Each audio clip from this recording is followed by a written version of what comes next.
اس ہی وقت be be نے آ کے ارادہ کیا، یعنی جب آپ کو اطلاع ملی کہ ایسا واقعہ رونما ہوا ہے تو فوراً بی بی نے ایک فیصلہ لیا، اور وہ فیصلہ یہ تھا کہ ظاہر ہے جو خطبہ ہے اس کے پر غور فرمائیے، کیونکہ اس کے پیچھے ایک فلسفہ ہے جس کی طرف اشارہ کرنا چاہ رہا ہوں۔ بی بی نے آ کے ارادہ کیا اور آپ اپنے گھر سے باہر نکلیں، اور جب آپ گھر سے باہر نکلی ہیں تو راوی کہہ رہا ہے کہ بنی ہاشم کے خواتین آپ کے ساتھ ہیں، اور آپ نے مسجد کا رخ کیا۔ تخرم مشیتھا کمشیت رسول اللہ، آپ کا انداز ایسا تھا اور اس طرح سے آپ نے قدم اٹھائے کہ لوگوں کو رسول یاد آ گئے، اور بی بی اس انداز میں مسجد میں پہنچی ہیں تو کیونکہ خطبے کا پیش خیمہ دفاع ہے فدق سے، لہٰذا خطبے کا نام خطبہ فدقیہ پڑا ہے۔ لیکن اگر خطبے کو دیکھا جائے تو فدق کا ذکر خطبے میں سب سے لاسٹ میں ہے۔ اسے کہتے ہیں تحدید کو اور مشکل کو فرصت میں تبدیل کرنا۔ دشمن نے آ کے فدق کو لیا اور وہ یہ سمجھ رہا تھا کہ بی بی کے اوپر کوئی ظلم کر دیا ہے، کوئی امتیاز ہے جو بی بی سے چھین لیا ہے۔ زہرا نے مسجد میں جا کے خطبہ دے کے بتا دیا کہ تو نے خود اپنے پیر کے اوپر کلہاڑی ماری ہے، تو نے مجھے فرصت دے دی تاکہ میں مسجد سے توحید کو بھی بیان کر سکوں، ولایت کو بھی بیان کر سکوں، امامت کو بھی بیان کر سکوں۔ وہ فضائل علی جو کل زہرا گھر گھر جا کے بیان کر رہی تھیں آج مسجد سے بیان ہو رہے تھے۔ درود پڑھیں بر محمد و آل محمد۔ صلی علی محمد و آل محمد۔ دو درس ہمیں یہاں سے ملتے ہیں اس خطبے سے، یعنی خود بی بی، ابھی خطبہ نہیں شروع ہوا ہے، خود جو یہ انداز ہے بی بی کا، اس سے دو بہت اہم سبق ہمیں ملتے ہیں۔ پہلا سبق کہ ہم کسی بھی وقت اور کسی بھی موڑ کے اوپر ہمیں تیار ہونا چاہیے، یعنی تیاری مسائل کو دیکھ کے نہیں ہونا چاہیے بلکہ مسائل کی پیش بینی کر کے ہونا چاہیے۔ عزیزوں، وہ قوم ہمیشہ پچھڑی رہتی ہے جو مسائل کو دیکھ کے تیاری کرتی ہے، کیونکہ جب تک وہ تیاری کرتی ہے مسئلہ ختم ہو چکا ہوتا ہے۔ وہ قوم کامیاب ہوتی ہے جو مسائل کی پیش بینی کرتی ہے اور وقت سے پہلے تیار ہو جاتی ہے۔ بی بی اس بات کی طرف اشارہ کر رہی ہیں، کیونکہ راوی جو میں نے آپ سے اشارہ کیا وہ کہہ رہا ہے بی بی کو جیسے ہی خبر ملی فوراً بی بی نے ارادہ کیا۔ اب آ کے ہو سکتا ہے یہاں پہ یہ کہا جائے کہ بی بی عالم غیر معلمہ ہے، بے شک ہیں، لیکن یہ انداز ہمیں بتا رہا ہے کہ تمہیں کس سیرت کے اوپر چلنا ہے۔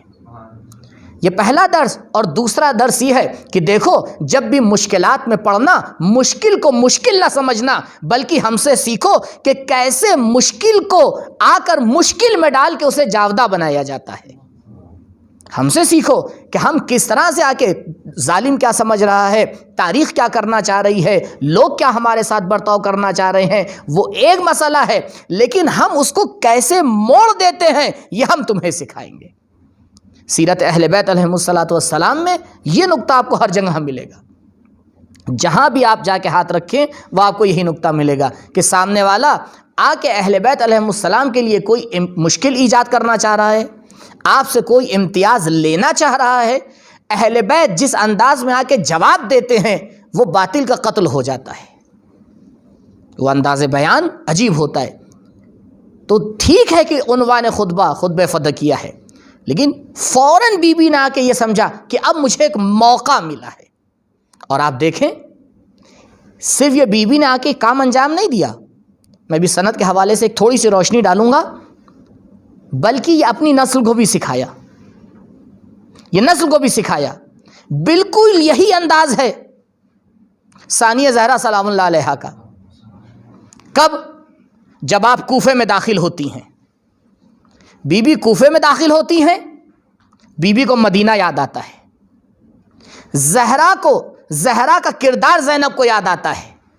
کہا میری ماں نے مسجد میں خطبہ دے کے بتایا تھا کہ ولایت سے کیسے دفاع کی جاتی ہے، آج زینب کوفے میں خطبہ دے کے بتائے گی کہ کس طرح سے حسین سے دفاع کیا جاتا ہے۔ بس فرق یہ ہے کہ وہاں معصوم گھر میں موجود تھے تو زہرا نے اپنے اختیار سے خطبے کو ختم کیا تھا، یہاں معصوم سامنے موجود تھے، امر امام پر زینب نے خطبے کو تمام کر دیا۔ آپ سیرت سے سیرت کو ملائیے، بی بی نے وہی سیرت اپنائی ہے اور خطبہ اس بات کی گواہی دے رہا ہے۔ بی بی جب خطبے کی شروعات کرتی ہیں تو آپ دیکھیں الحمدللہ علی ما انعم، علماء نے مختلف انداز میں خطبے کے موضوعات کو آ کے تقسیم کیا ہے، اور راوی اس خطبے کے، اگر ہمارے علماء جب روات کی آ کے فہرست بناتے ہیں تو اہم روات میں سے اس خطبے کی ایک جناب زینب ہے۔ آپ سوچیں اس وقت جناب زینب کی عمر کتنی ہوگی؟ 6 سال 5 سال، اس سے زیادہ تو نہیں ہے، 6 سال سے زیادہ عمر نہیں، لیکن ایک راوی اس کی جناب زینب سلام اللہ علیہ ہے، اور ایک راوی اس کی ام المومنین ہے، اور ایک راوی جناب زبیر ہے۔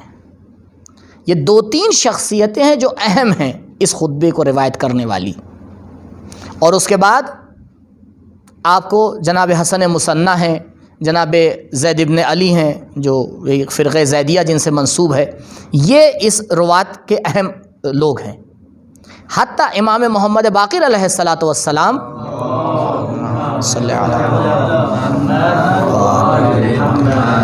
سو جو یہ خطبہ نقل ہوا ہے وہ اس کی روایت بھی جناب حسن مصنع تک پہنچتی ہے، انہی نے آ کے یعنی ان کی سند سے آ کے خطبہ پہنچتا ہے۔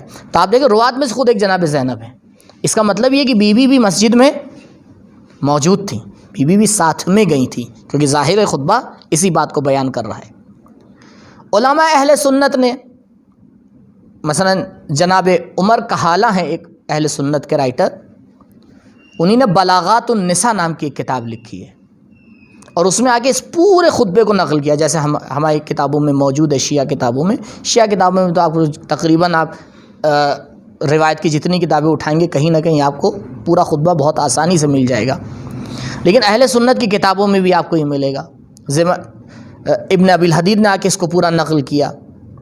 بعض علماء اہل سنت نے اس کو نقل تو نہیں کیا لیکن اشارہ کیا۔ زمخشری کی ایک کتاب ہے الفائق، جو لغت کی ایک کتاب ہے، اس میں وہ جب مادہ لمہ پہ پہنچتے ہیں، کیونکہ بی بی نے ایک جگہ اس لفظ کا استعمال کیا ہے، تو آگے اشارہ کرتے ہیں کہ اس لفظ کو جناب فاطمہ نے اپنے خطبے میں آ کے بیان کیا ہے۔ تاریخ ابن کثیر میں جب تاریخ ابن اسیر جب آ کے بیان کرتے ہیں یعنی اس سال کے وقائع کو رسول کی وفات کے بعد، تو اس میں آگے بیان کرتے ہیں، لیکن خطبے کو نہیں بیان کرتے، لیکن اس بات کو بیان کرتے ہیں کہ بی بی نے خطبہ دیا۔ تو خطبہ اہل سنت کی کتابوں میں بھی تقریباً مسلمات میں سے ہے، اور تاریخ بغدادی ہے جیسے، اس میں بھی آگے اشارہ کیا ہے۔ تقریباً علماء نے کافی سندیں نکالنی ہیں، کیونکہ میرے گفتگو سند کے اوپر نہیں ہے، کیونکہ اصل سند کے اعتبار سے بھی خطبے میں کوئی اہل سنت آ کے اعتراض نہیں کر سکتا۔ انشاءاللہ کل بی بی کی اسی خطبے سے عصمت کے حوالے سے کچھ گفتگو کروں گا، تو یہ سند کے اعتبار سے، روایت کے اعتبار سے، کتابوں کے اعتبار سے۔ لیکن اصل خطبے کو اگر آپ دیکھیں تو بی بی نے حمد و ثناء الہی، جسے ہم تمہید کہتے ہیں، عجیب تمہید بیان کی، اور تمہید کے بعد آپ نے پہلا موضوع جو چنا وہ توحید ہے۔ اشہد اللہ الہ الا اللہ وحدہ لا شریک لہ۔ خوب یہ جملہ تو نقل ہے، کیونکہ عیناً اسی جملے کے ذریعے سے توحید کی گواہی دی جاتی ہے۔ بی بی نے اس کی صفت کو آ کے بیان کیا اور اس کی وضاحت کی ہے۔ تقریباً 7 سے 8 معمول طور کے اوپر لائنیں ہیں جو توحید کے اوپر بی بی نے آ کے بیان کی ہیں۔ پہلا سوال یہی ہے، بی بی توحید کی تشریح وہاں کی جاتی ہے جہاں سامنے والے کی توحید کمزور ہو۔ آپ دفاع فدق کے لیے آئی ہیں، آپ کے سامنے مسلمانوں کا مجمع ہے، یہ وہ لوگ ہیں جو دن میں 5 مرتبہ نماز پڑھ کے پروردگار کی توحید کی گواہی دیتے ہیں۔ اب 2 مسئلے ہیں ہمارے سامنے، ایک طرف سیرت مسلمین ہے، ایک طرف فیصلہ زہرا ہے۔ عزیزو سیرت مسلمین پر عمل نہیں کیا جا سکتا کیونکہ سیرت مسلمانان کی عصمت کے اوپر کوئی دلیل موجود نہیں ہے، لیکن عصمت زہرا کے اوپر قرآن بھی گواہی دے رہا ہے، خود سیرت فاطمہ بھی گواہی دے رہی ہے، خود پیغمبر بھی گواہی دے رہے ہیں۔ جب ایک عصمت اور غیر عصمت میں ٹکراؤ ہوتا ہے تو یہ ماننا پڑے گا کہ فاطمہ کا فیصلہ یہ بتا رہا ہے کہ سامنے جو لوگ موجود ہیں یا توحید نظری میں کمزور ہیں یا توحید عملی میں کمزور ہیں۔ اگر کمزور نہ ہوتے، اور عجیب بات ہے بی بی نے بعد میں اس شک کو آ کے ختم ہی کر دیا۔ ایک بار انشاءاللہ خطبہ جا کے دیکھیے گا، جب کوئی خطبے کا مطالعہ کرتا ہے تو شروع میں اس کے ذہن میں سوال آتا ہے کہ بی بی نے توحید کے اتنے تفصیلی مباحث، اتنے دقیق مباحث یہاں کیوں بیان کر دیے ہیں؟ بی بی نے لاسٹ خطبے میں جا کے اس کو بالکل کلیئر کیا اور کہا کہ میرا ماننا یہ ہے کہ تم لوگ اس اسلام سے خارج ہو گئے ہو جو میرے بابا لے کے آئے تھے۔ عجیب قید لگائی ہے بی بی نے کہ وہ اسلام جو میرے بابا لے کے آئے تھے اور جس کی دعوت قرآن نے دی ہے تم اس سے باہر نکل چکے ہو۔ یہ لمحہ فکریہ ہے مسلمانوں کے لیے۔ مسلمان جس گروہ کی عدالت کا قائل ہے اور عدالت صحابہ کے اوپر پورے مسئلے آ کے ختم کر دیے جاتے ہیں، اس کے خلاف بی بی نے آ کے پہلے ہی دن بیان دے دیا۔ بی بی ابھی تو عدالت صحابہ کا کوئی مسئلہ اٹھا ہی نہیں ہے، ابھی تو صحابی کی صفات کے اوپر گفتگو نہیں ہوئی ہے، یہ تو تاریخ بعد میں آ کے ایک موڑ لے گی کہ عدالت صحابہ کلی طور پر ہے یا جزئی طور کے اوپر ہے۔ بی بی نے کہا میں تاریخ کو دیکھ رہی ہوں، مجھے معلوم ہے کہ کل کیا ہوگا، میں آج ہی اس صحابیت کو آ کے دفن کیے دیتی ہوں تاکہ کل کوئی یہ کہنے کے لائق نہ رہے کہ جو بھی رسول کے بعد باقی تھا وہ عادل تھا۔ بی بی نے اصل ان کے دین کے اوپر آ کے حرف اٹھایا کہ جس دین کو میرے بابا لے کے آئے تھے اور جس اسلام کو قرآن نے آ کے پیش کیا تم اس سے خارج ہو گئے ہو۔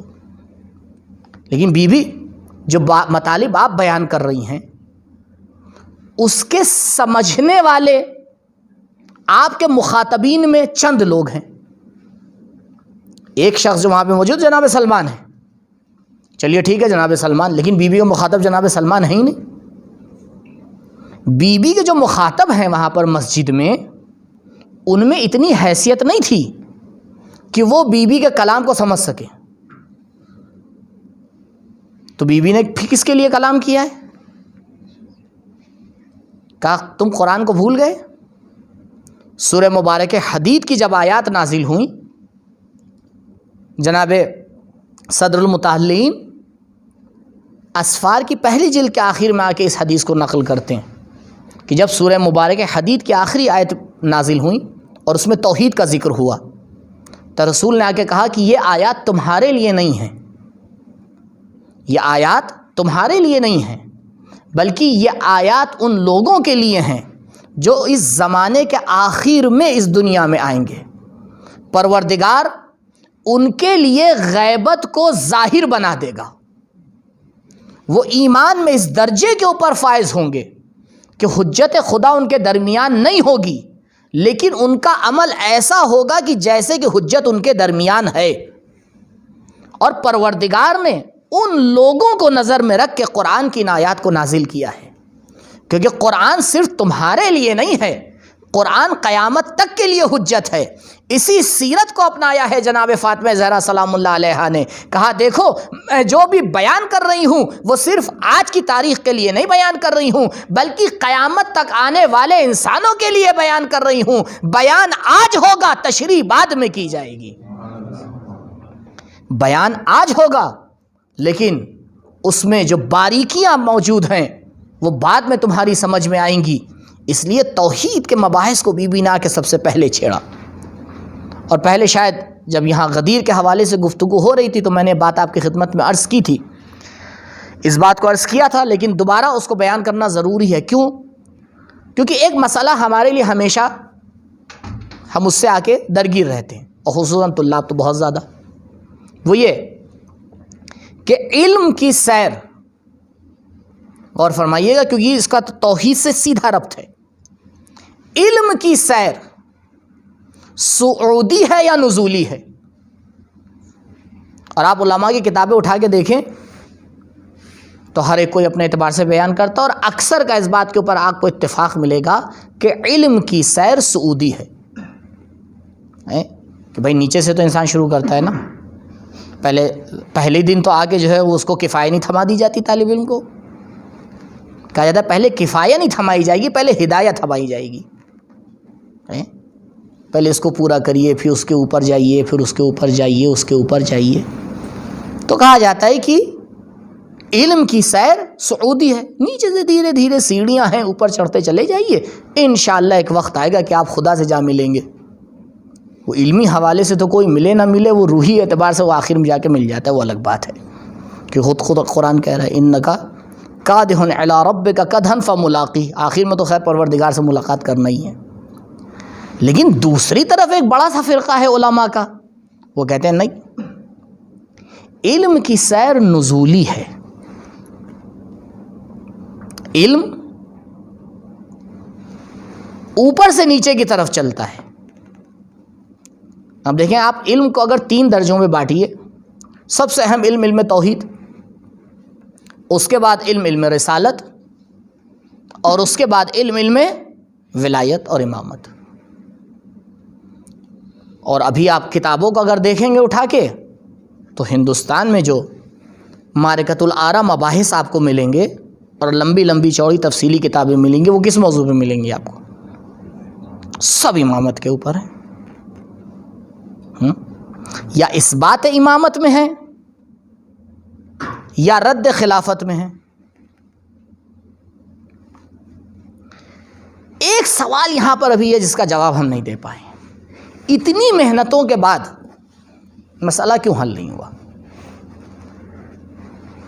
آج ہی ایک جگہ بات چل رہی تھی کہ خود یہ تحفہ اثنا عشریہ، مصنف نے تو بیچارے نے ناسمجھی میں اس کا نام رکھا تھا تحفہ اثنا عشریہ، لیکن وہ حقیقت میں تحفہ ہی بن گیا، کیونکہ اس کی اتنی برکتیں ہوئیں، اس کے اتنے جواب لکھے گئے اور اس سے اتنے آثار ایجاد ہوئے کہ آج تک انسان کہتا ہے کہ ہاں اگر نہ جو ہے وہ اعتراض ہوتا نہ اتنے جواب لکھے جاتے۔ 60 سے اوپر جواب لکھے گئے تحفہ اثنا عشریہ کے، صرف ایک باب امامت کے، جو اور اس کے ابواب ہیں اس کو تو چھوڑ دیجئے، صرف جو اس کا فصل ایک باب ہے باب امامت، اس کے جواب اتنے لکھے گئے۔ اگر آوان نے آگے جمع کیے، تقریباً انہی نے 37 سے 38 جواب تو انہی نے ماشاءاللہ یہاں قم میں ہی بیٹھ کے جمع کر لیے، وہ کتابوں کو آگے جمع کر لیا، اب بہت سے نسخے ان کو نہیں مل پائے۔ تو امامت کے اوپر اچھی خاصی کتابیں لکھی گئیں، کیونکہ ذہن میں یہ آیا سب کے کہ مسئلہ کہاں اٹکا ہوا ہے؟ امامت پہ اٹکا ہوا ہے، کیونکہ توحید تو سب مسلمان ہیں، بھائی مسلمان توحید کو تو مانتے ہی ہیں، توحید کو نہ مانے تو مسلمان کہاں سے ہوگا؟ اور رسالت کو بھی ماننا ضروری ہے، کیونکہ اگر رسالت کو نہیں مان رہا ہے تو پھر مسلمان میں اور مسیحی میں اور یہودی میں فرق کیا ہو جائے گا؟ سب توحید کے پروانے، اور اس کے بعد مسلمان کے اوپر آ کے اسلام کے اوپر بات ہوتی ہے تو ٹھیک ہے، نبوت کو بھی مانتے ہیں۔ مسئلہ کہاں اٹکا ہوا ہے؟ ولایت کے اوپر اٹکا ہوا ہے، اسی مسئلے کو حل کرنے کی کوشش کی جا رہی ہے۔ لیکن عزیزوں شاید بات کو تھوڑا اور باریکی سے لینا پڑے گا، مسئلہ یہ ہے ہی نہیں، کیونکہ یہ پہلے سے ذہن میں بیٹھا ہوا ہے کہ علم کی سیر صعودی ہے، تو آئے پہلے امامت کو حل کیا جائے، اگر کچھ بچا تو پھر دیکھا جائے گا نبوت اور توحید کے بارے میں۔ مسئلہ یہ نہیں ہے عزیزوں، میں بارہا اس بات کو کہتا ہوں، ہمارے درمیان امامت کا مسئلہ ہے ہی نہیں۔ ہم جب تک ولایت کا مسئلہ چھیڑتے رہیں گے تب تک اپنے ارد گرد ہی ناچتے رہیں گے۔ فائدہ ہوگا لیکن فائدہ جزئی ہوگا، وہ نتائج نہیں حاصل ہو پائیں گے کہ جن نتائج کو حاصل کرنے کے لیے اتنی محنت کی جا رہی ہے۔ محنت کیونکہ خود ذات محنت کا بدلہ خداوند متعال دیتا ہے، غور کیجئے گا، کیونکہ ابھی میری اس بات سے کافی اعتراضات آپ کے ذہن میں آئیں گے، لہٰذا جو ہے میں پہلے ہی سے کوشش کر رہا ہوں کہ جواب آپ کے ذہن میں آئے نہ، اعتراض آپ کے ذہن میں آئے نہ۔ دیکھیں اسلام نتیجے کے اوپر آ کے ثواب نہیں دیتا، اسلام اصل عمل پہ آ کے ثواب دیتا ہے۔ یہ بہت بڑا فرق ہے اسلامی سوچ میں اور غیر کی سوچ میں۔ اسلام کبھی آ کے یہ نہیں دیکھتا کہ تم نے کام کیا تمہیں نتیجہ ملا یا نہیں ملا، تم جنگ پہ گئے، جنگ جیتے یا ہارے، تبھی تو عمرو بن عبد ود نے یہ کہا تھا کہ بھائی کیوں مجھ سے جنگ کرنے نہیں آ رہے ہو، کیونکہ تم اگر مجھے مار دو گے تب بھی تم جیتو گے، اور اگر میں تمہیں مار دوں گا تب بھی تم شہید کہلاؤ گے، تو بھائی دونوں صورتوں میں تو جیت تمہاری ہو رہی ہے، تمہاری تو آئیڈیولوجی عجیب ہے۔ اور اس کے باوجود علی کے علاوہ کسی نے جواب نہیں دیا۔ آپ غور فرمائیں، دیکھیے کہ کہاں یہ امت مسلمہ کہاں تھی، یعنی جہاں چت بھی اپنی ہے، پٹ بھی اپنی ہے، وہاں کوئی نہیں بڑھ رہا ہے، تو جہاں مسئلہ ایک طرف ہوگا وہاں کوئی بڑھا ہوگا، وہاں تو بے طریقہ اولا کہیں نہیں بڑھیں گے۔ اب یہاں اسلام کی آئیڈیولوجی یہ نہیں ہے کہ ضرور آپ کو، مثال کے طور پر ایک طالب علم آیا قم میں، وہ مقصد یہ لے کے آیا تھا کہ قبلہ میں تو 10 سال میں مجتہد بن کے ہی نکلوں گا، اور 25 سال پڑھنے کے بعد بھی وہ نہ بنا، تو اب کہا جائے گا کہ بھائی آپ تو جو مقصد لے کے آئے تو آپ پورا نہیں ہوا، 15 سال اپنے مقصد سے پیچھے۔ عین ممکن ہے کہ خداوند متعال اسے ایک مجتہد سے زیادہ ثواب دے دے، بشرط یہ کہ اس نے اپنے اعتبار سے پوری محنت کی ہو۔ کہا ہم نے تمہیں اس دنیا میں ذمہ داری پہ عمل کرنے بھیجا ہے، نتائج حاصل کرنے نہیں بھیجا ہے، کیونکہ اگر میں نے تمہیں نتائج حاصل کرنے کے لیے بھیجا ہوتا تو نہ میں اہل بیت کو بھیجتا، نہ اہل بیت کے انصار کو بھیجتا۔ آپ دیکھ لیں 1400 سالہ تاریخ گواہ ہے کہ نتیجہ آج تک نہیں ملا ہے، لیکن لوگ تب بھی کمال تک پہنچ رہے ہیں۔ نتیجہ ابھی تک کے نہیں ملا، ابھی تک کہ وہ عادلانہ حکومت قائم نہیں ہو پائی، لیکن عمار و ابوذر و سلمان و مقداد آج بھی موجود ہیں۔ یہ اس بات کی دلیل ہے کہ اسلام نتائج کو نہیں دیکھتا ہے، ذمہ داری پہ عمل کو دیکھتا ہے، ذمہ داری پہ عمل کو دیکھتا ہے۔ تو اگر ذمہ داری پہ علماء نے اپنی عمل کیا، جو انہی نے ذمہ داری تشخیص دی، ان کو اس کا ثواب ملے گا، اور اس کے قرائن بھی موجود ہیں۔ علامہ امینی کا واقعہ میں غدیر والی مجالس میں آپ کے سامنے بیان کر چکا ہوں کہ ان کو ان کا عمل ملے گا، یعنی کہنا یہ چاہ رہا ہوں کہ اعتراض کا مطلب یہ نہیں ہے کہ ان کا فعل اپنی ذات میں غلط تھا، نہیں، انہی نے اپنی تشخیص کے اعتبار سے عمل کیا ہے، لیکن میں دوسرے اعتبار سے بات کرنا چاہ رہا ہوں۔ مسئلہ ولایت کا ہے ہی نہیں، کیونکہ ولایت کا مسئلہ اس وقت تک حل نہیں ہوگا عزیزوں جب تک ہم آپس میں بیٹھ کے رسالت کے مسئلے کو حل نہ کریں، جب تک مسلمان یہ نہ مانے کہ رسول ما ینطق عن الہوا ہیں، رسول نے اپنے داماد کو خلیفہ نہیں بنایا ہے، بلکہ خدا کی طرف سے بتائے ہوئے شخص کو خلیفہ بنایا ہے، جب تک مسلمان اس بات کو نہ مان لے تب تک وہ ولایت کے اوپر ایمان نہیں لا سکتا، کیونکہ اس کی سوچ ہی ابھی رسالت کے بارے میں سیٹ نہیں ہے۔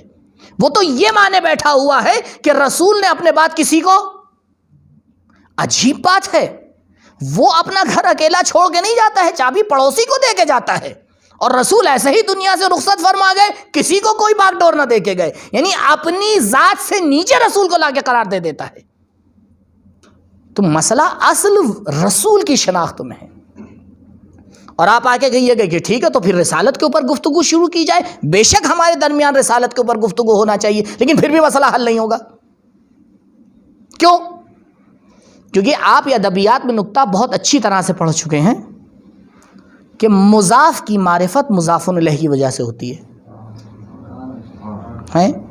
آپ کہیے میں نے زید کے غلام کو دیکھا، ہم قبلہ جو زید کو ہی نہ پہچانتا اس کے غلام کو کہاں سے پہچانے گا؟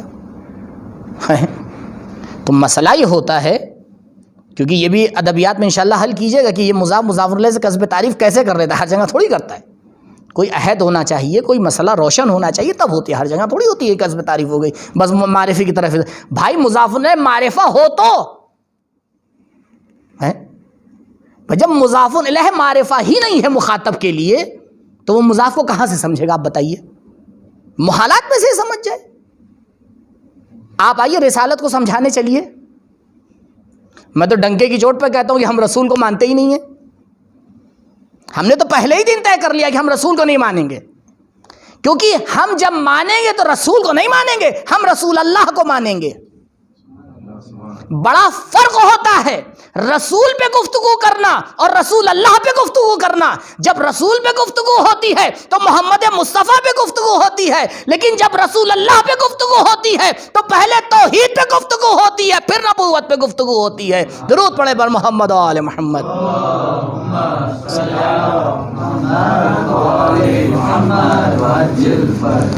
اس لیے عزیزوں یہ رسالت کا مسئلہ بھی مسئلے کو حل نہیں کر سکتا. آپ کو آنا ہی پڑے گا توحید کے اوپر، اور جیسے ہی آپ توحید کی گفتگو شروع کریں گے، علم کی گفتگو پھر صعودی ہوگی، نزولی نہیں ہوگی.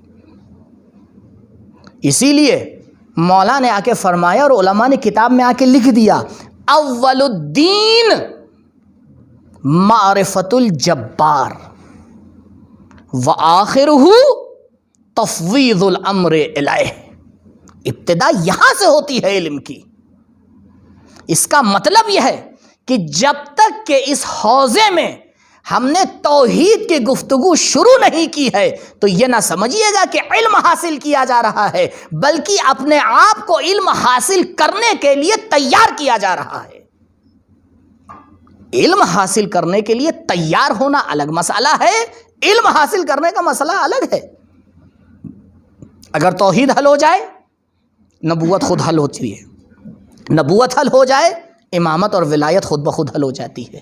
آج مسلمان اسی لیے نہیں سمجھ پا رہا ہے کیونکہ ولی اللہ میں بھی پہلے ولی کو سمجھنا پڑتا ہے، نبی اللہ میں بھی پہلے اللہ کو سمجھنا پڑتا ہے، رسول اللہ میں بھی پہلے اللہ کو سمجھنا پڑتا ہے. اس لیے علماء کا اس بات کے اوپر اتفاق ہے کہ سب سے پہلے جو گفتگو ہونا چاہیے وہ توحید کی گفتگو ہے. اور شاید جیسے ہی توحید کی گفتگو ہو آپ کہیں گے بھائی توحید کی گفتگو کے تو بڑے لوازمات ہیں.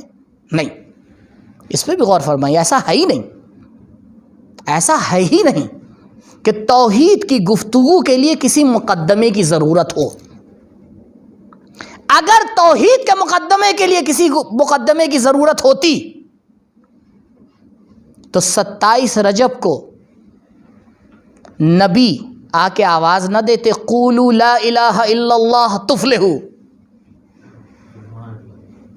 نبی کا مخاطب وہ عرب تھا کہ جس کے پاس کوئی مقدمہ موجود نہیں تھا.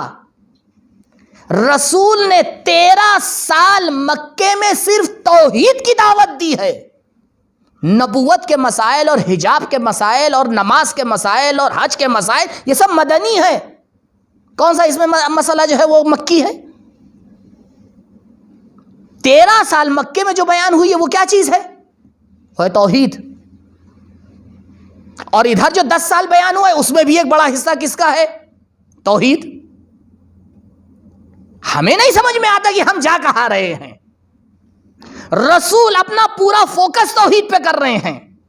زہرائے مرضیہ مسجد میں آ کے فوکس توحید پہ کر رہی ہیں. حسین ابن علی کے خطبے آپ اٹھا کے مدینے سے لے کے کربلا تک دیکھ لیے، پورا اس کا رجحان توحید کے اوپر ہے. امام علی ابن موسیٰ رضا علیہ السلام مدینے سے لے کے طوس تک کے جاتے ہیں، جتنی روایات بیان کرتے ہیں اس میں ایک روایت آپ کو ملتی ہے سلسلۃ الذہب، اس کا محور ہی توحید ہے. کلمۃ لا الہ الا اللہ حصنی فمن دخل حصنی امن من عذابی. یہ تمام باتیں یہ بتا رہی ہیں کہ دیکھو تم جس روش پہ جا رہے ہو ایک بار اس پہ غور کر کے دیکھو. روش انسان کی بنائی ہوئی حجت نہیں ہوتی ہے، جو اہل بیت نے سکھایا ہے وہ حجت ہوتا ہے. اس لیے مسائل حل نہیں ہوتے. اور معذرت کے ساتھ میں نے اسی لیے موضوع چنا. اصل اس موضوع کو چننے کی وجہ یہ تھی کہ ہم پہلے آئیں، اپنے درمیان توحیدی مسائل کو آ کے حل کریں.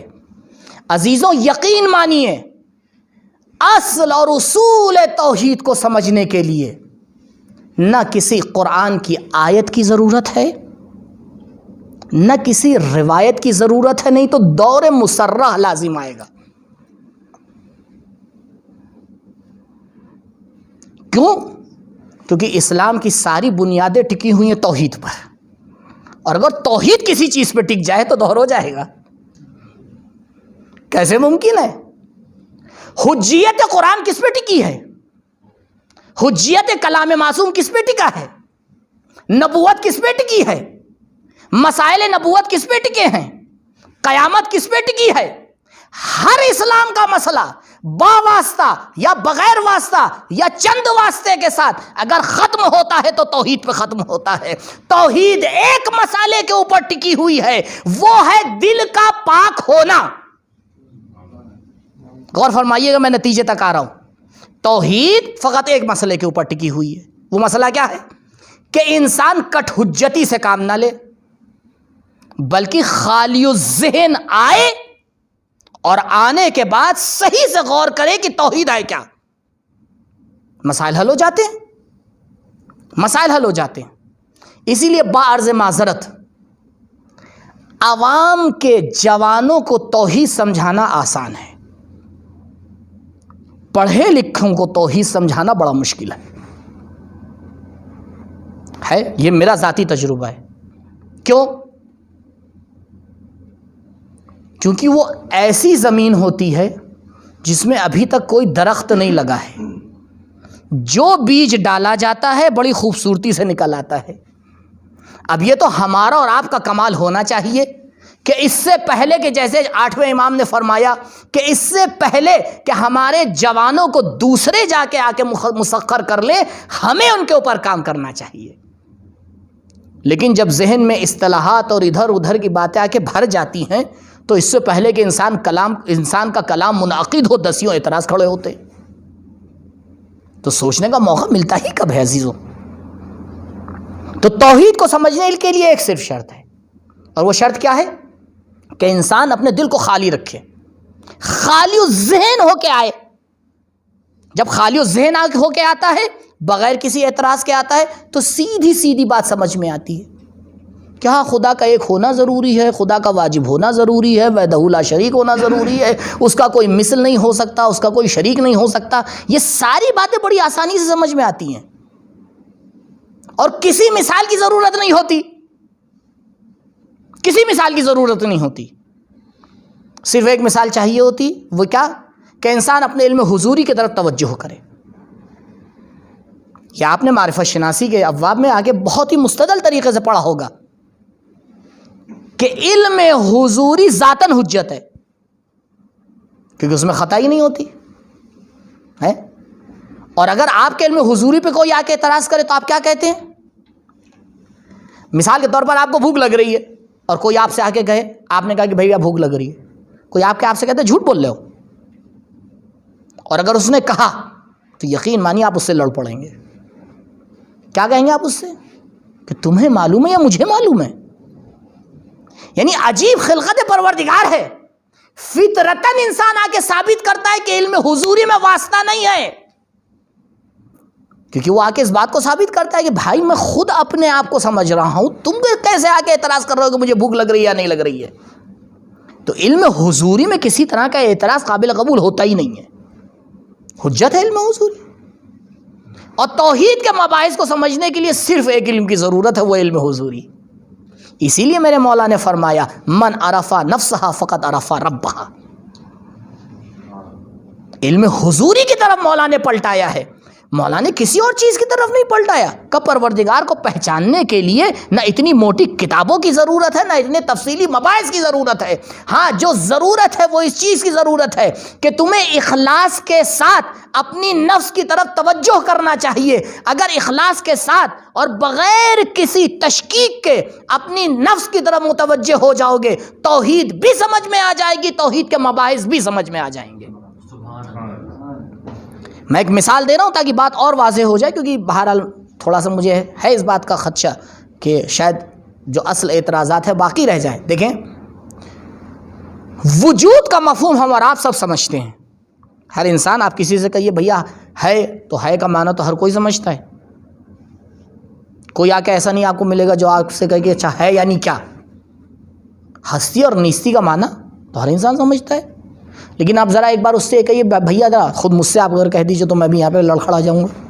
آپ مجھے یہ قبلہ ذرا ہستی کی تشریح فرمائیے، یہ ہے کیا ہے، بتائیے ذرا کیا ہے. اتنی روشن چیز اتنی پیچیدہ ہو جاتی ہے. کیوں؟ کیونکہ اتنی زیادہ روشن ہے کہ اس سے زیادہ روشن کوئی چیز ہے ہی نہیں جو اس کو بیان کر سکے.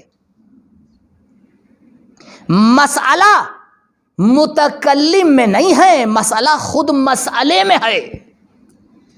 یعنی ہستی اتنی روشن ہے کہ ہمارے پاس اس سے زیادہ کوئی روشن چیز ہے ہی نہیں جو سمجھا پائے. عزیزوں، بالکل یہی حال توحید کا ہے.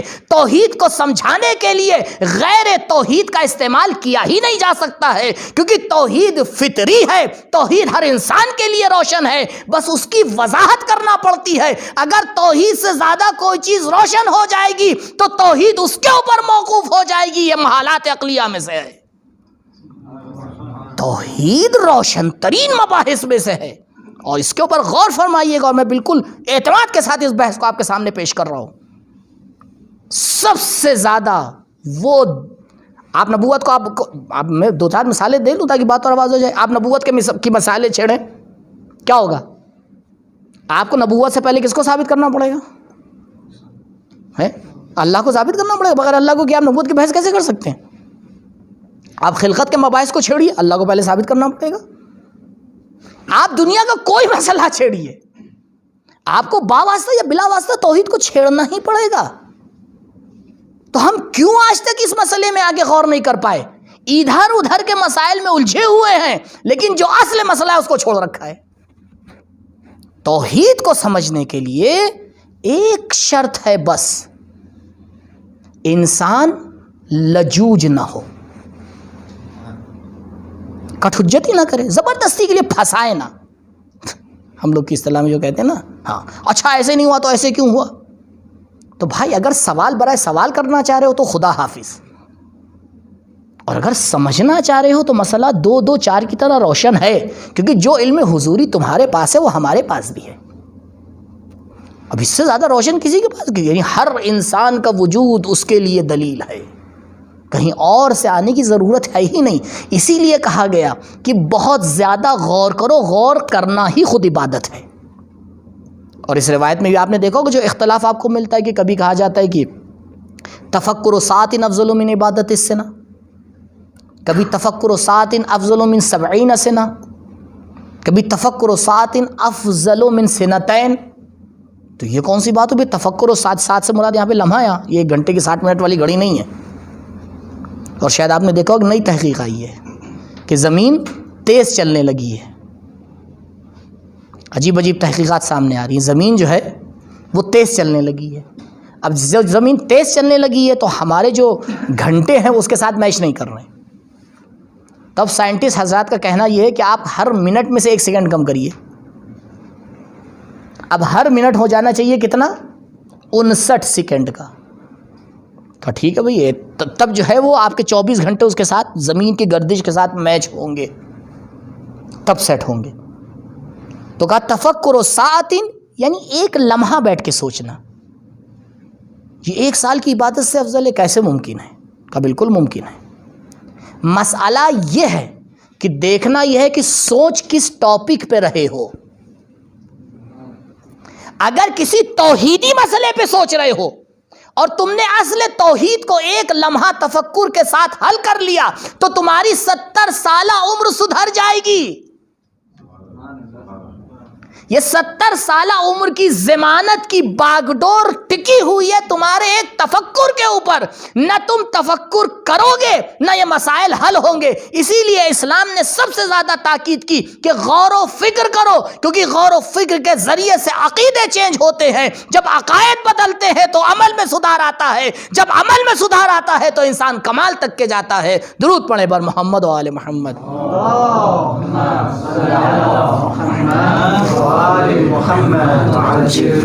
تو پہلی شرط اور ایک شرط. اب آئیے خطبے کی طرف، اور میں آج اسی پہ ختم کروں گا کہ بی بی نے کیا فرمایا؟ اشہد اللہ الہ الا اللہ وحدہ لا شریک لہ. خوب یہ تو عام جملہ ہے کہ جو سب کو بیان کرنا چاہیے، بی بی نے بھی بیان کر دیا. لیکن اس کے بعد دیکھیے بی بی نے جو پہلا جملہ بیان کیا ہے. اس سے پہلے آغا جوادی کا ایک جملہ آپ کی خدمت میں عرض کروں. آغا جوادی فرماتے ہیں کہ اگر کلام فاطمہ زہرا سلام اللہ علیہا کو سمجھنا ہے، کیونکہ بی بی کو جو ہے وہ 75 دن یا 95 دن، اس سے زیادہ تو مہلت نہیں ملی، اگر اسے سمجھنا ہے تو وہ کہتے ہیں اس کو سمجھنے کے لیے تمہیں نہج البلاغہ سمجھنی پڑے گی، اور ایک بات کی طرف غور کرنا پڑے گا، وہ یہ کہ جس ایج میں بی بی نے خطبہ دیا اس کی انتہا ہے 18 سال، اور جس ایج میں مولا کائنات نے سلونی کا دعویٰ کیا اس کی انتہا ہے 63 سال۔ وہاں جب مولا کائنات خطبہ دے رہے ہیں تو علی کے پاس ایک طرف سے 25 سال کا تجربہ ہے اور دوسری طرف سے 23 سال رسول کی ہمراہی ہے، اور بیوی جو یہاں خطبہ دے رہی ہیں اس میں ان سب مسائل میں سے کوئی نہیں ہے۔ تو جب ان دونوں کو ملاؤ گے تو دو صورتیں ہیں، یا دونوں کا کلام ایک ہوگا یا زہرا کا کلام افضل ہوگا۔ عجیب بات ہے۔ ایک روایت ہے جو بہار میں جس کو نقل کیا علامہ مجلسی علیہ الرحمہ نے، اگر میں نے لکھی ہو جی، فرماتے ہیں علامہ مجلسی کہ ایک دن بی بی فرماتی ہے مولا سے، ادنو یا ابو الحسن، ادنو یا ابو الحسن، اے ابو الحسن میرے قریب آئیے۔ فرق کرتا ہے، ایک بار علی کہیں سلونی، ایک بار فاطمہ کہیں ادنو، دونوں میں بہت فرق ہے۔ علی فرما رہے ہیں سلونی، مجھ سے پوچھو، زہرا کری نہیں، مجھ سے نہیں پوچھو گے تب بھی میں بتاؤں گی۔ بہت فرق ہے، کیوں؟ کیونکہ مخاطب میں فرق تھا۔ علی کے سامنے مخاطب تشنا نہیں تھا، لیکن زہرا کے سامنے علی جیسا مخاطب تھا۔ تو علم سکھانے والے سے نہیں آتا ہے، تشنگی سے آتا ہے۔ اگر انسان کے اندر علم کی تشنگی ہو تو ادنوں کی آواز نبی کی طرف سے بھی آئے گی، خدا کی طرف سے بھی آئے گی۔ مسئلہ یہ نہیں ہوتا ہے، کیونکہ ہم لوگ کو عادت ہو جاتی ہے سلونی کی، ہم لوگ سلونی والے، کیونکہ جب تک کہ کوئی کہے گا نہیں پوچھو، ہم پوچھنے ہی نہیں جائیں گے۔ لیکن نہیں، یہ مزاج بننا چاہیے، ادنوں والا مزاج بننا چاہیے۔ جب مزاج میں تشنگی آئے گی علم کی تو مخاطب بیان کرنے والا خود آ کے بیان کرے گا۔ ادنو یا ابو الحسن، ابو الحسن میرے قریب آؤ۔ اب سوچیے زہرا بلا کے کیا بیان کرنا چاہ رہی ہیں؟ فرماتی ہیں لا احدثک، تاکہ میں آپ کے لیے حدیث کروں، میں آپ کے لیے بیان کروں، بما کان، یہ کانا تامہ ہے، بما کان جو ہو چکا ہے۔ چلیے اس کے اوپر آدمی صبر کر لے گا، بما کان جو ہو چکا ہے، ٹھیک ہے جو ہو چکا ہے، پتہ چل گیا، آپ کو بھی پتہ چل گیا، مولا کو بھی پتہ چل گیا۔ وَبِمَا ہوا کائن، جو ہو رہا ہے، ٹھیک ہے۔ تو مولا کائنات بھی کہہ سکتے ہیں ہاں بنت رسول آپ کو بھی پتہ ہے کیا ہو رہا ہے، مجھے بھی پتہ ہے، کیوں؟ کیونکہ ہمارے صدقے میں تو ہو رہا ہے، ٹھیک ہے۔ یہاں تک بھی انسان صبر کر لے جاتا ہے۔ وَبِمَا لَمْ يَكُنْ إِلَى يَوْمِ الْقِيَامَةِ حِينَ تَقُومُ السَّاعَةُ، اور زہرا وہ بھی بتائیں گی آپ کو علی کہ جو ابھی تک کہ نہیں ہوا ہے اور ہونے والا ہے۔ اسے کہتے ہیں علم فاطمہ زہرا سلام اللہ علیہا۔ اور بی بی نے کس سے بیان کیا ہے؟ یہ علی سے آ کے بیان کیا، کیونکہ بی بی کو پتا تھا کہ اس مسئلے کو علی کے علاوہ کوئی سمجھ ہی نہیں سکتا۔ یہ پہلے میں نے آپ کے سامنے واقعہ نقل کیا تھا کہ جب آیات نازل ہوتی تھیں، کئی آیتوں کے ذیل میں جو ہے وہ علامہ فیض کاشانی اپنی تفسیر میں لکھتے ہیں، صافی میں بھی لکھا ہے، مصفہ میں بھی لکھا ہے۔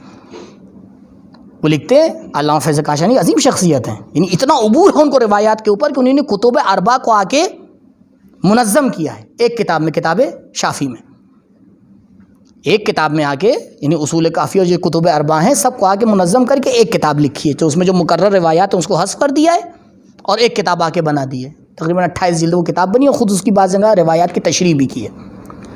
اس میں وہ آ کے ان روایات کو آگے بیان کرتے ہیں کہ جب مولا گھر میں آتے تھے تو بی بی فرماتی تھی کہ یا علی آپ بتائیں گے کہ کون سی آیات نازل ہوئی ہیں، یا زہرا بتائیں کہ بابا کے اوپر کون سی آیات نازل ہوئی ہیں۔ عزیزو اس جملے کو ملائیے نبی کے اس جملے سے کہ جب غار حرا میں جناب جبریل نازل ہوئے تو رسول نے فرمایا یا علی جو میں سن رہا ہوں وہ آپ سن رہے ہیں، جو میں دیکھ رہا ہوں وہ آپ دیکھ رہے ہیں، بس فرق یہ ہے کہ میں نبی ہوں، آپ نبی نہیں ہیں۔ اسی جملے کو آگے پھر دہرائیے کہ فاطمہ سے بھی رسول یہی کہیں گے کہ زہرا تم وہ سن رہی ہو جو رسول پہ نازل ہو رہا ہے، تم دیکھ رہی ہو جو رسول پہ نازل ہو رہا ہے، بس فرق یہ ہے میں نبی ہوں، تمہارا شوہر امام ہے، تم ولی ہو۔ یہ فرق ہے، بس اتنا سا فرق ہے، اور اس کے ابواب جب کھلتے ہیں تو انسان حیرت میں آگے پڑ جاتا ہے۔ رسول مسجد میں تشریف فرما ہے، سوال کرتے ہیں کہ یہ بتاؤ ایک خاتون کے لیے سب سے بہترین چیز کیا ہے؟ اب مرد حضرات ظاہراً موجود تھے، کسی سے جواب نہیں دیا گیا، اور تعجب کی بات ہے کہ مجمع میں مولا کائنات بھی موجود تھے۔ حضرت اٹھے اور مجمع سے باہر نکل لیے، پہنچے گھر پہ، زیادہ دور تو تھا ہی نہیں بھائی، ادھر دیوار سے گئے ادھر گھر میں پہنچ گئے، بہت آسان تھا وہاں علم حاصل کرنا، اور تھوڑی دیر بعد واپس آ گئے۔ کہا یا رسول اللہ میں بتاؤں؟ عین ممکن ہے رسول کے دل میں آیا کہ بھائی ابھی تو تم موجود تھے، کیوں نہیں بتایا؟ کہ نہیں فرق ہے، پہلے زہرا سے ملاقات نہیں ہوئی تھی، اب پوچھ کے آیا ہوں، اور پوچھ کے آئے تھے مولا کائنات۔ کہ یا رسول اللہ ایک خاتون کے لیے سب سے بہتر یہ کہ وہ کسی نامحرم کو نہ دیکھے، کوئی نامحرم اسے نہ دیکھے۔ تو رسول فرماتے ہیں کہ یا علی پہلے بھی تو آپ موجود تھے، آپ نے جواب کیوں نہیں دیا؟ تو حضرت نے کہا یا رسول اللہ میں جواب زہرا سے لے کے آیا ہوں۔ تو پھر حضرت نے فرمایا کہ زہرا میرے وجود کا ٹکڑا ہے۔ عین ممکن ہے کہ مولا کائنات وہاں پہ جواب دے دیتے، لیکن نہیں، جواب نہیں دینا تھا، تاکہ اصحاب کو یہ پتہ چلے کہ انا مدینۃ العلم وعلی بابھا کی سند تو علی کے پاس ہے۔ اس سند کو لینے کے بعد بھی اگر علی زہرا کے پاس علم لینے کے لیے جا رہے ہیں تو یہ بہت ہی روشن اشارہ ہے اس بات کی طرف کہ مسلمانوں اگر رسول کی بیٹی سے دور ہو گئے تو علی جیسا رسول کی بیٹی کے پاس جاتا ہے، اگر تم رسول کی بیٹی سے دور ہو گئے تو نہ تمہیں علم کی توقع ہونا چاہیے، نہ پروردگار کی رحمت کی توقع ہونا چاہیے، کیونکہ ہر چیز ظاہری طور پر نہیں چلتی ہے۔ حضرت آگے یہ اشارے دیے نبی کی، اور اگر کوئی اعتراض ہوتا تو نبی خود کہہ دیتے یا علی آپ کو تو پتا تھا، آپ کو خود بتا دینا چاہیے تھا۔ اور فرمائیے گا کیونکہ تقریر معصوم ہمارے نزدیک کیا ہے؟ کلام معصوم، سکوت معصوم کے ساتھ ساتھ تقریر معصوم بھی حجت ہے۔ اگر مولا کائنات کے عمل میں، کیونکہ علی قطعاً جانتے تھے مسئلے کے جواب کو، اس میں تو کوئی شک نہیں ہے، لیکن جان کے بتانا الگ بات ہے، کسی کی فضیلت کو ثابت کر دینا الگ بات ہے۔ ہنر مولا کائنات یہ نہیں تھا کہ مجھے پتا ہے میں بتائے دے رہا ہوں، کا نہیں، دنیا والوں کے لیے قیامت تک کے لیے سند دینا چاہ رہا ہوں کہ دیکھو کس طرح سے جناب فاطمہ سے استفادہ کیا جاتا ہے، اور آ کے دیکھو اس مقام کے اوپر بی بی فائز ہیں، اس لیے بی بی نے آ کے بالکل بہت ہی اختصار کے ساتھ ایک اشارہ کیا، اور یہ اشارہ عجیب ہے، بس اس کو عرض کروں آپ کی خدمت میں۔ فرمایا کلمۃ، کہ یہ لا الہ الا اللہ کیا ہے؟ کلمہ ہے۔ جعل الاخلاص، اور فرمائیے گا ایک کلمے کے اوپر، جعل الاخلاص تعویلہ، تعویل کا یہاں پہ وہ معنی نہیں ہے جو ہمارے اور آپ کے ذہن میں کبھی آتا ہے، لفظ تعویل اول سے لیا گیا ہے، یعنی وہ چیز جس کے اوپر اعتماد کیا جائے، وہ چیز جس کی طرف ہر چیز پلٹتی ہے۔ تعویل کو تعویل ہی اس لیے کہتے ہیں کیونکہ مادہ اول سے ہے، اور اول بھی اسی مادے سے لیا گیا ہے۔ اول کو اول اس لیے کہا جاتا ہے کیونکہ اول عدد نہیں ہے، لیکن تمام اعداد اس کی طرف پلٹتے ہیں۔ کون سا ایسا عدد ہے جو بغیر اول کے بن پائے؟ نہیں، بغیر اول کے کوئی عدد نہیں بنتا ہے، لیکن خود اول یعنی ہر عدد پلٹتا ہے اول کی طرف، مادہ اول سے، اول یعنی پلٹنا۔ تعویل بھی اسی مادے سے لیا گیا ہے۔ تعویل یعنی ہر چیز جس کی طرف پلٹتی ہے اور اس کے اوپر اعتماد کیا جاتا ہے۔ بی بی فرما رہی ہیں کہ لا الہ الا اللہ توحید ایک ایسا کلمہ ہے کہ اخلاص اس کی تعویل ہے، یعنی اگر انسان اخلاص کے ساتھ توحید کو سمجھنا چاہتا ہے تو اب اسے کسی اور چیز کی ضرورت نہیں ہے۔ اگر تمہیں توحید کو سمجھنا ہے تو اخلاص کے ساتھ توحید کو سمجھنے کی کوشش کرو، دیکھو توحید پروردگار کے تمام ابواب تمہارے اوپر کھلتے ہوئے نظر آئیں گے۔ جعل الاخلاص